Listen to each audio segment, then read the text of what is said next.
y a des choses que l'on a l'habitude de jeter. Et des gens qui fourmillent d'idées pour les valoriser.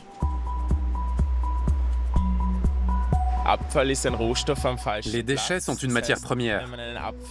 Il faut toujours leur trouver un nouvel usage. Des entrepreneurs inventifs qui ont ainsi décidé de leur donner une seconde vie. Ils favorisent le recyclage plutôt que l'incinération.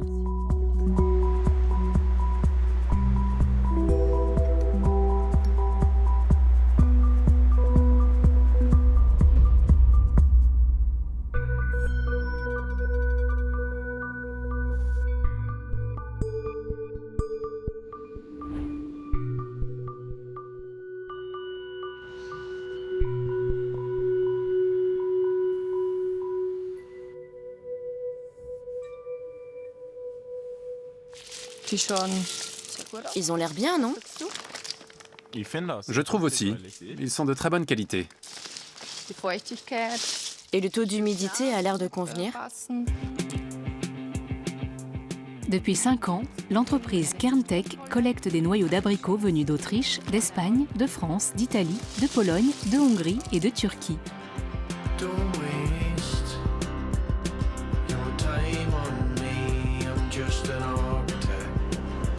En général, ils atterrissent à la poubelle ou à l'incinérateur.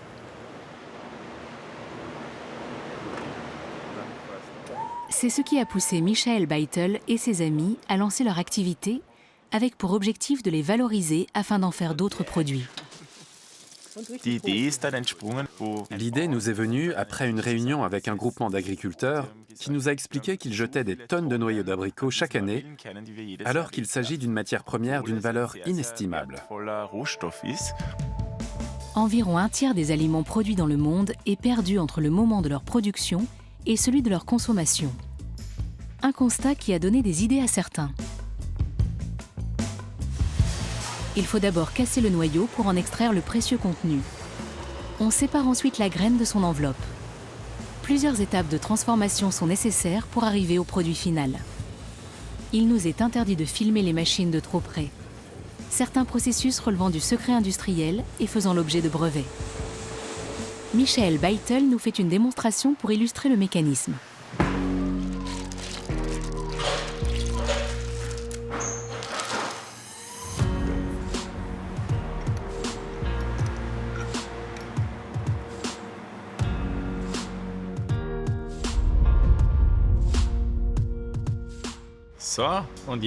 Ça, c'est l'étape la plus délicate. Si on presse trop fort, on détruit la graine à l'intérieur. Il faut à la fois beaucoup de force et beaucoup de doigté. C'est à cet équilibre subtil que la machine doit parvenir. La graine présente à l'intérieur du noyau, qu'on appelle amande, est composée à 48% d'acides gras insaturés qui réduisent l'inflammation et sont bons pour le système cardiovasculaire. Elle est également constituée de 25% de protéines et de 15% de glucides et de fibres. Des nutriments précieux qu'il serait dommage de ne pas exploiter. Mais ces graines présentent un inconvénient de taille. Absorbées en grande quantité, elles s'avèrent toxiques en raison de la présence d'amidaline. Une fois dans le corps, cette substance se transforme en cyanure, qui bloque la respiration cellulaire et entraîne l'asphyxie. Il faut donc d'abord les désintoxiquer. On s'est demandé comment le corps absorbe l'acide cyanhydrique et le décompose pour qu'il soit inoffensif. On a fait reproduire ce processus physiologique par nos machines. Il s'agit bien sûr d'un secret industriel. Le résultat obtenu est cette pâte orangée. Michael et son équipe ont mis au point des échantillons de produits pour séduire des professionnels de l'industrie alimentaire et leur donner des idées.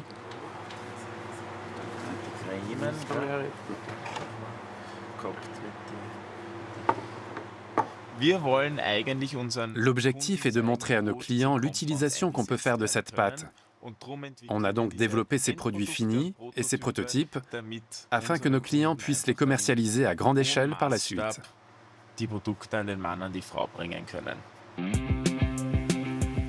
L'usine est idéalement installée à proximité de la vallée de Wachau, une région réputée pour ses abricots.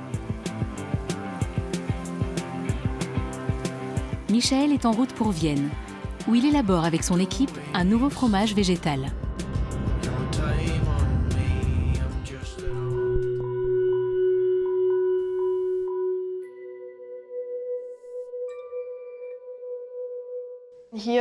Là, on peut coudre la sangle de sécurité, mais il faudra voir si elle n'est pas trop épaisse. Par contre, ça ferait une étape de travail en plus. Et donc un coût supplémentaire. C'est toujours le point sensible.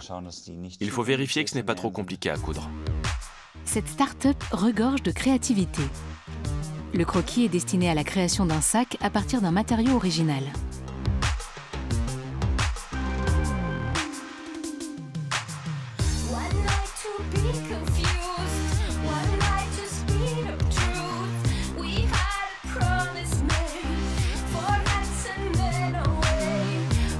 Les précieuses ressources se trouvent dans ces colis, expédiés par les déchetteries des environs.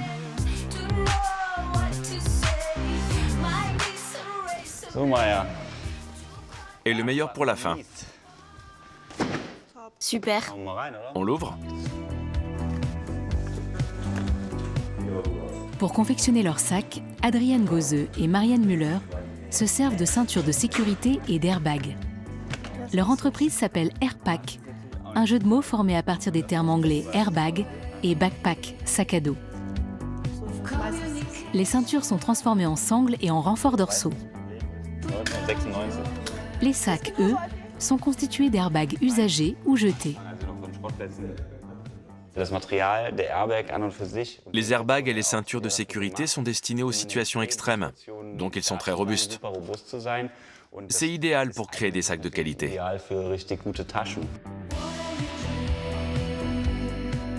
L'idée est née en 2015. Lors de ses études, Adrian a dû développer en binôme un projet de recyclage à partir d'épaves de voitures. On était dans une casse automobile et on a vu un airbag qui sortait d'un volant. On a trouvé que ça avait la forme d'un sac à dos. On s'est dit que c'était un matériau génial, alors on s'est lancé. Ils ont conçu leur premier prototype à l'aide d'une simple machine à coudre. Depuis, leurs produits sont commercialisés via une boutique en ligne. Tout comme le sera bientôt ce sac banane. C'est la partie inférieure? Oui, et là la partie latérale. On devine déjà la forme. Oui. C'est la bonne taille. Je vais l'essayer pour voir ce que ça fait. C'est comme ça? Il est grand. Il peut contenir pas mal de choses. On trouvait ça cool comme idée. On s'est dit, pourquoi ne pas utiliser un matériau usagé? On en apprend toujours plus à mesure qu'on avance dans ce domaine. On découvre par exemple à quel point l'industrie textile est polluante ou comment utiliser différentes ressources. Je suis relativement jeune et j'aimerais encore avoir de belles années sur cette planète. C'est aussi ce que je souhaite pour ceux qui vont arriver après moi. L'équipe basée à Cologne est composée de 11 personnes qui testent et donnent leur avis sur les nouveaux produits. Voici le premier prototype du sac banane. Cool. Je vous montre l'intérieur. Volontiers. J'ai créé un compartiment ici, mais il est un peu trop grand. Alors, je propose qu'on en fasse 2 petits à la place. C'est plus pratique. Et il se porte en bandoulière. Oui. On le met comme ça. Il épouse bien le corps. Oui, super. Et il est très confortable grâce à cette large sangle. Très chic. Après ce premier test concluant, on passe rapidement à l'étape suivante, la production en série. La designeuse Maya Müller se rend en Roumanie avec le prototype, où Airpack fait appel à des teintureries et des ateliers de couture locaux.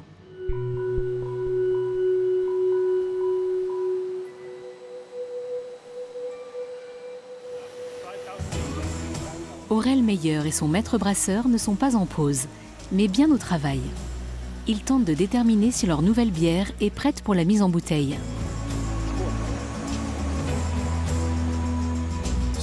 psychedelic invocations, a Mata Hari at the station.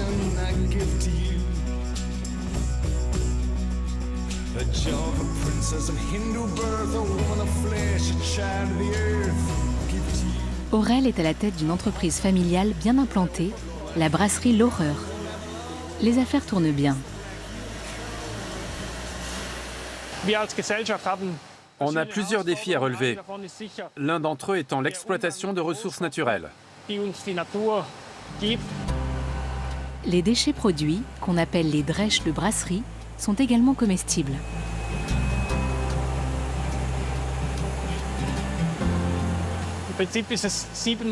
Les céréales sont lavées 7 fois. Elles sont donc très propres. L'usine génère 35 tonnes de drèches par jour, un trésor à côté duquel Aurel et son équipe ne voulaient pas passer. Le processus de brassage ôte presque tous les glucides du malt. Une grande partie des protéines, qui sont essentielles à nos cellules, est en revanche conservée, tout comme les fibres alimentaires.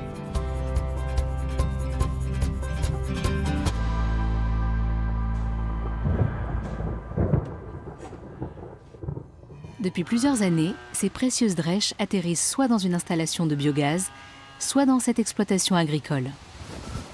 Bonjour Aurel. Bonjour, comment ça va? Impeccable. Tu vas aller voir les vaches? Oui. Quel temps magnifique. Oui. C'est Zep Deller qui fournit la brasserie en céréales. En retour, il récupère une partie des drèches pour nourrir ses 60 bovins. Il sait ce qui est bon pour son bétail. La drèche de bière est très riche en fibres brutes et en protéines. Elle favorise aussi la digestion des bovins. Elle a un effet diététique. Il s'agit donc d'un complément alimentaire très sain. Le bétail de Zep profite également d'un autre sous-produit de brasserie qui contient de nombreux nutriments ainsi que de l'alcool.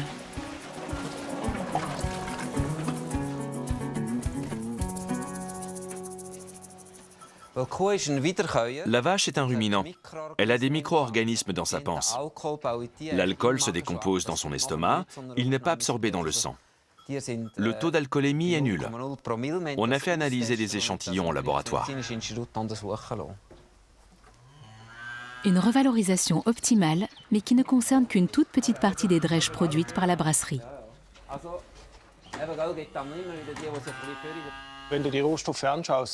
Avec ces matières premières, c'est la production d'aliments qui s'impose naturellement. C'est leur principal usage. C'est ce qui a poussé Aurel et son équipe à créer une start-up il y a 3 ans. Ils sont 10 à travailler au développement de nouveaux produits alimentaires.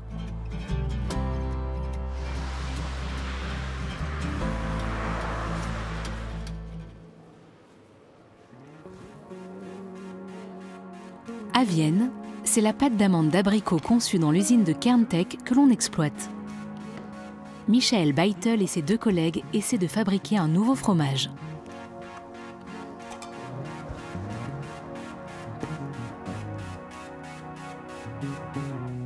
Et si on ne parvient pas à obtenir la texture voulue, il faut soit la cuire plus longtemps, soit ajouter plus de préparation.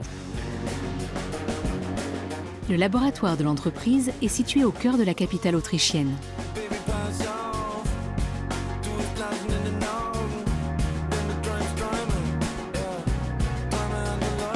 Michael a créé Kerntech il y a 5 ans avec des amis.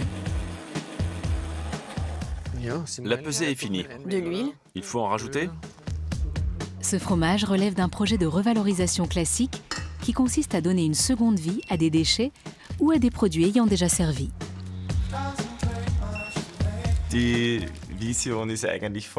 Notre idée est de prendre des matières premières existantes et de les utiliser pour en générer de nouvelles. Les noyaux étant récupérés, l'exploitation de terres agricoles n'est pas nécessaire, ce qui permet de réduire la consommation d'eau. Ce fromage a un meilleur bilan carbone que le lait ou ses substituts végétaux. On ajoute différents arômes et de l'acide lactique à la pâte.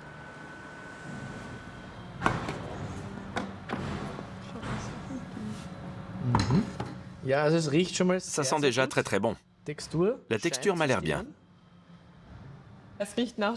Ça sent exactement comme les fromages de montagne autrichiens.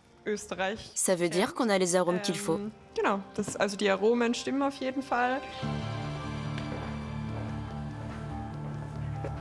Le fromage arrive à maturité après 48 heures. Bonjour. Bonjour. Dans la start-up, 30 collaborateurs sont en charge des recherches, des analyses et de la fabrication. Ils vont être les premiers à goûter le nouveau produit. Il a un léger parfum de noisette. Ils doivent déterminer si le fromage est prêt pour sa commercialisation en fonction de sa texture et de son goût. Le chef de développement Christian Landel n'en est pas convaincu. Ce qui me frappe tout de suite, c'est que ce n'est pas parfait sous la dent. La consistance est un peu trop caoutchouteuse.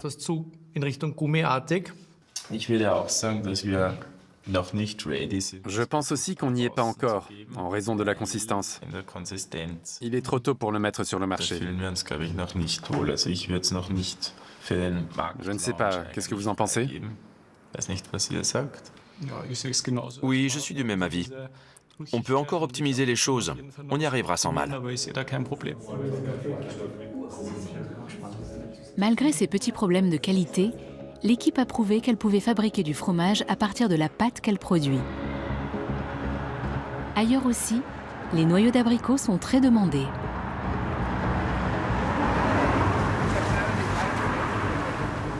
En Roumanie, on se livre à un test de résistance des tissus. Tire plus fort. Maya, la designeuse, retrouve Michael Widman, cofondateur et directeur d'Airpac.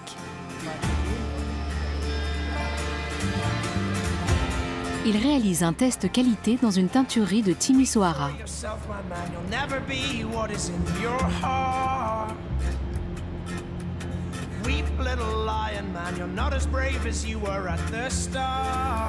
La Roumanie compte de nombreux sous-traitants de l'industrie automobile qui fabriquent notamment des airbags. Là aussi, il y a beaucoup de déchets. Les airbags sont issus des rebuts des usines. S'il y a un défaut dans l'airbag ou dans la matière utilisée, les fabricants les mettent de côté, c'est-à-dire à la poubelle, et nous leur rachetons. Les directives européennes garantissent des conditions de travail satisfaisantes en Roumanie. Par ailleurs, dans cette usine, la teinture est réalisée avec des matériaux éco-certifiés. L'infrastructure moderne est extrêmement économe en eau, des critères déterminants pour Maya. La teinture conventionnelle des textiles consomme énormément d'eau, qu'on ne peut pas recycler en général. La plupart des usines ne la réutilisent pas non plus. Les déchets générés sont majoritairement rejetés dans la nature, dans les cours d'eau, etc. Ça représente une très grande part de l'empreinte environnementale de l'industrie textile. Les 2 tiers de l'électricité consommée par la teinturerie sont issus de son installation photovoltaïque. 40% de l'eau est réutilisée. Quant aux eaux usées, elles passent d'abord par cette station d'épuration.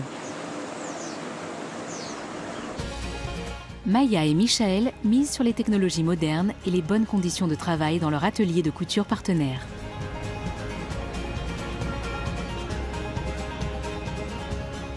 L'atelier, situé dans le sud-ouest de la Roumanie, en Olteni, est sollicité par de nombreuses entreprises textiles. 25 couturières travaillent pour Airpac. C'est ici qu'arrivent tous les composants nécessaires à la production des sacs. Allons vérifier la qualité des derniers lots qu'on a reçus. Les boucles de ceinture de sécurité usagées proviennent de ferraille allemande. Les airbags et les ceintures de sous-traitants automobiles roumains.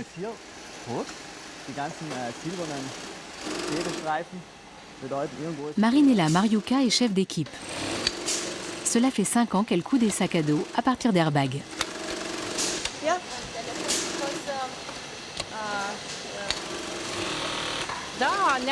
Quand j'ai vu ce tissu, comme ça, teinté et tout ondulé. J'ai eu du mal à croire que ça provenait d'un airbag, d'une voiture, et qu'on pouvait en faire autre chose. C'est une matière très durable, stable et résistante. Maya a apporté son prototype de Cologne pour qu'il serve de modèle. Marinella en fait une copie. Il va falloir déterminer si le design peut être reproduit par les machines et le temps pris par toutes les étapes de travail.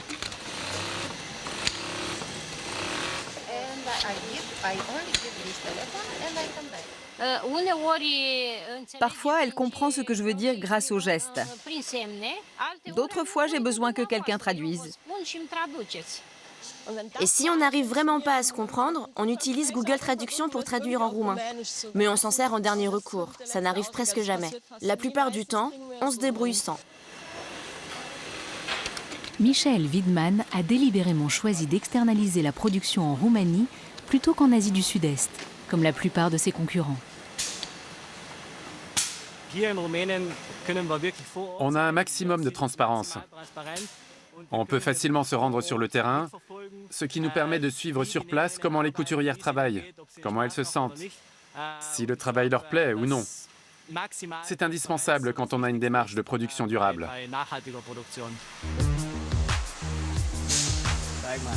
Fais voir. Voici le produit fini. C'est le prototype final? Oui. Il est prêt pour partir en production? Oui, il manque encore la baguette, mais sinon il est fini. Ok, cool. Maintenant que l'idée, la charge de travail et la faisabilité ont été testées et approuvées, le sac va être produit en série. L'année dernière, Airpack a recyclé 52 tonnes de déchets automobiles. Rien qu'en Allemagne, il y en a 450 000 tonnes par an. Cela constitue un grand réservoir de matériaux pour les sacs de seconde vie et un vivier de nouvelles idées.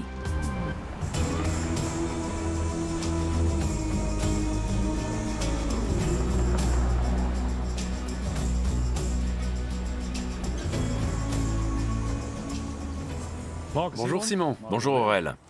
En Suisse, on fait du neuf avec des déchets de brasserie. Aurel Meyer s'appuie ici sur les connaissances du boulanger Simon Haas. Elle lève depuis combien de temps?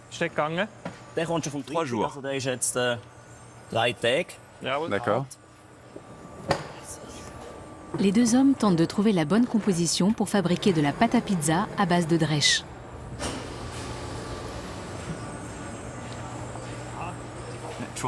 On expérimente, on essaie et on apprend de nos erreurs. On a une bonne équipe avec des profils différents. Du boulanger au cuisinier, en passant par l'ingénieur agroalimentaire. On a de tout. On fait appel au savoir-faire scientifique et artisanal. Ils ont vite découvert que les drèches étaient idéales pour remplacer une partie de la farine.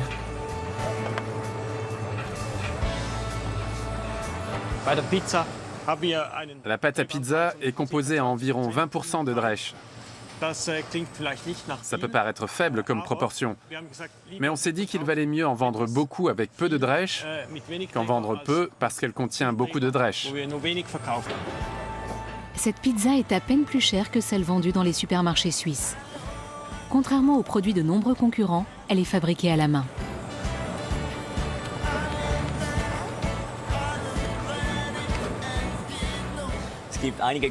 Il y a quelques raisons à ça.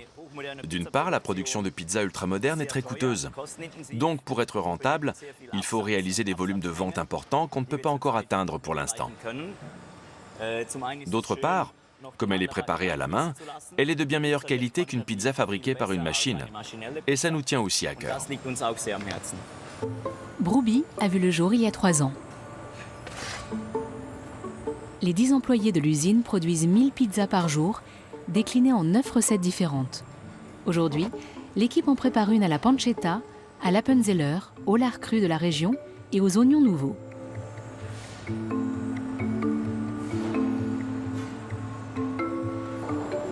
Le goût est un peu différent. On sent le malt, mais elle se rapproche de celle qu'on fait en Italie, au coin de la rue. À part ça, la pâte est très classique. Elles ont l'air super, non? Elles ont bien pris, oui. C'est bien avec un peu de verre. Une utilisation respectueuse des ressources n'est pas synonyme de renoncement ou de perte de plaisir. Au contraire, on peut arriver à un produit raffiné, délicieux. En plus des pizzas surgelées, l'entreprise produit des chips, des gâteaux, du muesli et de l'émincé végétal. En parallèle, la brasserie exporte ses drèches vers l'Europe, l'Amérique du Sud et l'Asie. D'ici 2025, l'entreprise prévoit de recycler tous les restes et déchets de ses flux de production.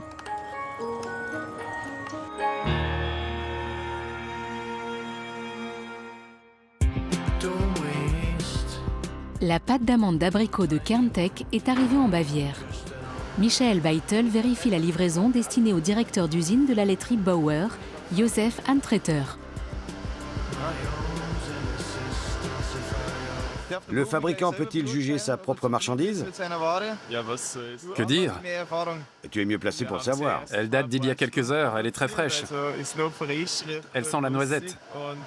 Elle est bien homogène, il n'y a pas encore de dépôt gras. On peut s'en servir? Bien.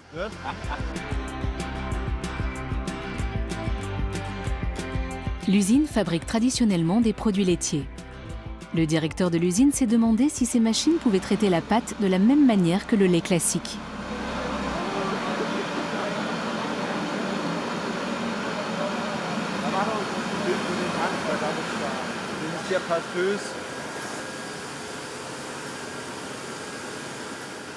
C'est une matière première facile à transformer, peu sensible microbiologiquement et très stable. Aucune modification n'est nécessaire sur les machines. Une crème dessert à la vanille est en cours de fabrication.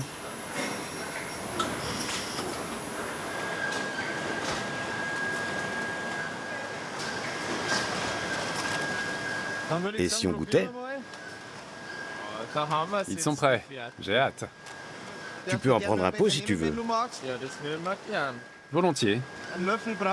Pas besoin de cuillère, c'est encore relativement chaud et liquide.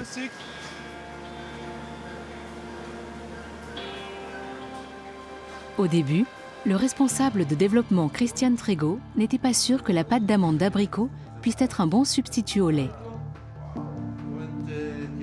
Pour l'entreprise, les produits végétaux constituent un marché prometteur. On tient à se rapprocher le plus possible de la saveur du lait. C'est ce qui est le plus compliqué pour nous, parce que les végétaux ont un goût très particulier. Christian Trego a prévu de produire une crème dessert au chocolat. La pâte d'amande d'abricot présente différents degrés de torréfaction. Moins elle est torréfiée, moins son goût est prononcé, mais moins elle se conserve. Trouver le mélange parfait est un véritable travail d'équilibriste. Le premier essai est réalisé avec une pâte au goût neutre.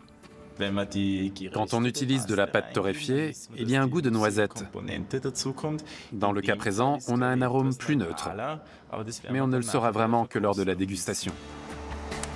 Depuis quelques années, la demande de produits végétaux augmente chez les consommateurs. Le développement durable et le bien-être animal sont des questions qui les préoccupent de plus en plus. La laiterie compte ainsi élargir sa gamme. Il a une belle couleur. Il est encore un peu chaud vu qu'il sort juste de la machine. Mais il a un bon goût de chocolat. Il est légèrement crémeux.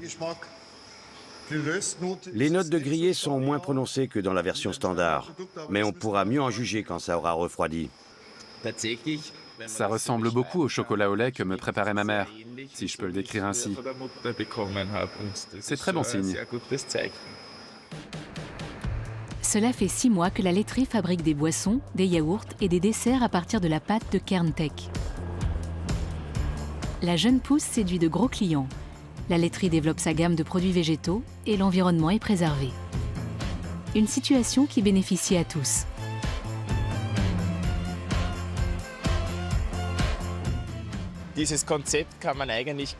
C'est un concept qui peut être reproduit ailleurs. Les déchets sont une matière première. Il faut toujours leur trouver un nouvel usage. C'est ce qu'on a fait. Les possibilités de développement ne manquent pas pour Michael et son équipe. Chaque année, 1 million de tonnes de noyaux sont incinérées ou mises au rebut dans le monde. il pourrait avoir une seconde vie. La valorisation des déchets de production apparaît plus que jamais comme une solution d'avenir.